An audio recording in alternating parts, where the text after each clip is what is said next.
தேவனே உம்மாலே நான் பெற்ற ஆசீர்வாதம் ஏராளம் ஏராளமே. தேவனே உம்மாலே நான் பெற்ற கிருபைகள் ஏராளம் ஏராளமே. அவை எல்லாவற்றையும் தாராளமாய்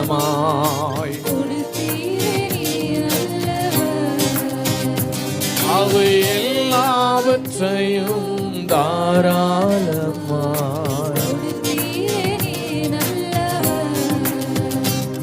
நான் உம்மாலே உயிர்ப்பிக்கப்பட்டவர், நான் உம்மாலே சுகமாக்கப்பட்டவர், நான் உம்மாலே பலனை பெற்றவர், நான் உம்மாலே என்றும் காக்கப்படுபவர். எல்லாரும் கர்த்தராலே உயிர்ப்பிக்கப்பட்டவர்கள், நீங்கள் சுகமாக்கப்பட்டவர்கள், கர்த்தருடைய பலனை பெற்றவர்கள் நீங்கள். ஆமென். அவராலே காக்கப்படுவார்கள். கரங்களை உயர்த்தி தட்டுவோம். என்றென்றும்